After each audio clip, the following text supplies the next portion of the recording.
Hi everyone, my name is Supriya Paul. I'm the CEO and co-founder of Josh Talks.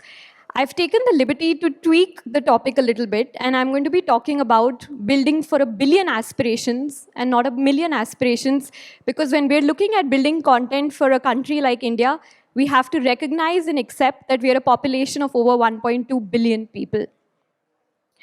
The next 7 to 8 minutes are going to be about me, taking you through who our audience really is, and then I'm going to talk a little bit about our organization and what we've done for this particular audience set. So how many of us over here have heard this term India 1, India 2, or India 3? If you can just show me, raise your hands and show me. Do we know of an India 1 or an India 2, or do we know of an India and a Bharat? Just raise your hands up. Awesome. So whenever we hear of India or in a, India 1 or India 2, or whenever we read a report where this word is mentioned, the bifurcation is usually done on the basis of digital access, on financial assistance, or livelihood or household income. I'm just going to share a short story to tell you my experience of what India 1, India 2, and India 3 really is, and how we can actually build content for them. A lot of our work with Josh Talks revolves around us going to the grassroots of India, particularly in states like UP and Bihar. Just for context, Bihar is one of the largest states in India with 120 million people living there. So almost the size of Japan or Mexico. And that's where most of our viewership actually comes from. And when you go into the interiors of states like UP and Bihar, you see a trend that repeats itself over and over again. When you cross the cities and you actually go into a space where there is a village, you'll see that there is a roundabout on every turn, and each roundabout has 3 lanes with 3 different types of houses. The first house that you'll notice is a mud house with a thatched roof. This is typically the house that gets broken whenever there is a flood. It's a common occurrence in a state like Bihar. The second lane will have a house where you'll see bricks, but you won't see plaster or a cover-up or a cement. That's India 2 for me. And India 3 is the third house where there's actually cement and there are bricks and they have a proper roof covering them or shielding them. What's very interesting over here is that the mud house with the thatched roof doesn't have a smartphone yet. The only smartphone that is there in that house is probably of the dad in the house who's actually working in a metropolitan city as a daily wage laborer. So the children growing up in that household don't have access to a smartphone.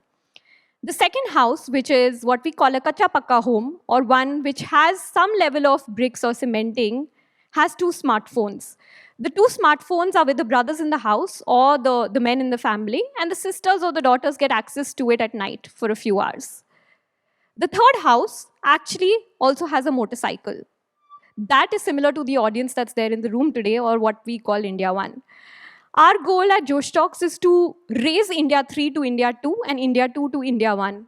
We believe that change happens shift by shift, and you can't create an orbital change where the bottom of the pyramid will now become the top, but you have to move across the ladder one by one. When you break this audience down and you try and really understand who are they and what do they want to be, you realize that there are certain trends. You want to be like the local role model. When you're living in a smaller city in India, you don't want to be Shah Rukh Khan. He's not relatable to you. You're not going to be able to achieve that dream. But you want to be a local shopkeeper who's now been able to send his daughter to private school. Being able to send your children to private school is a real goal that people have. So when you start mapping these aspirations, certain common trends come about. The first, of course, is that any form of career aspiration is driven around becoming a civil servant or actually ending up in a government job. When you don't crack the government exam and you try for 5 years, for 6 years, which is what an average person does, then you have the option of a private job. And if you are not able to get a private job, then you can open a shop. But entrepreneurship is the lowest level of aspiration.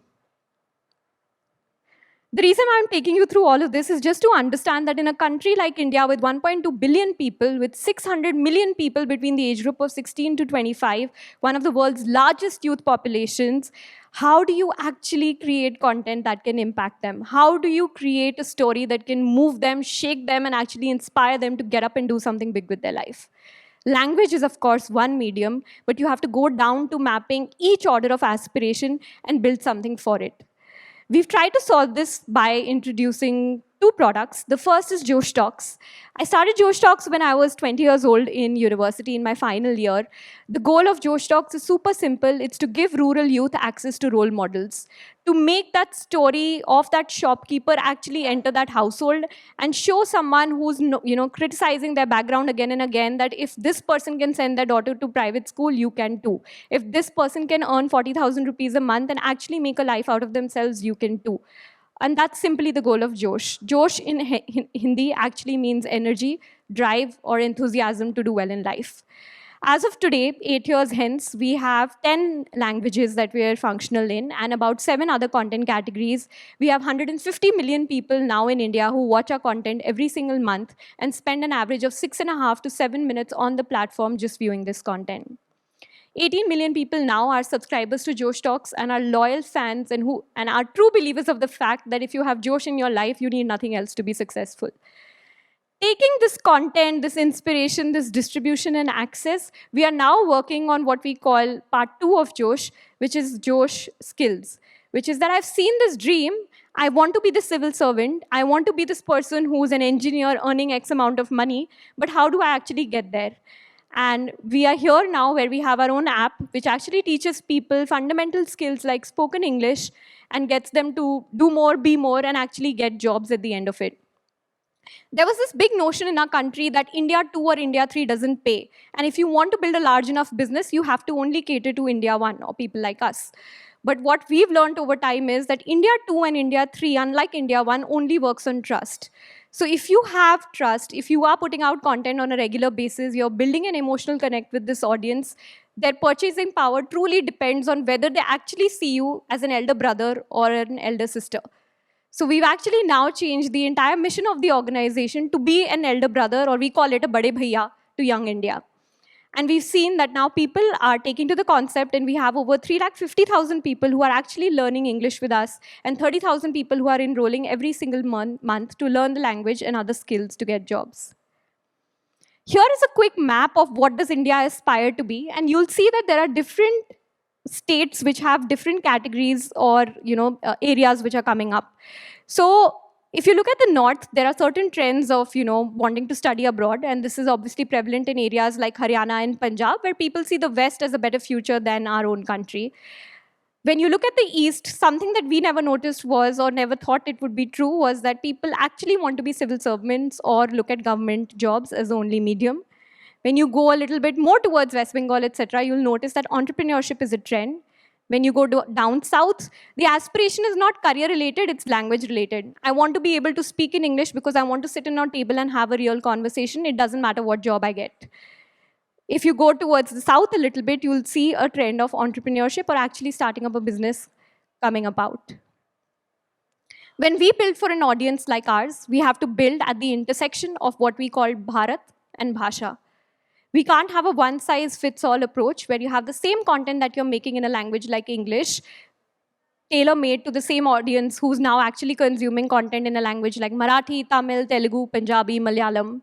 We are a diverse land where each language is in itself an individual country. So we have to study the aspirations of each language like it's a country of their own, spend time with people at the grassroots of the country, live in their homes, understand what they're watching on YouTube, on Instagram, where do they stop, where do they scroll, how much time are they spending, and actually build for that.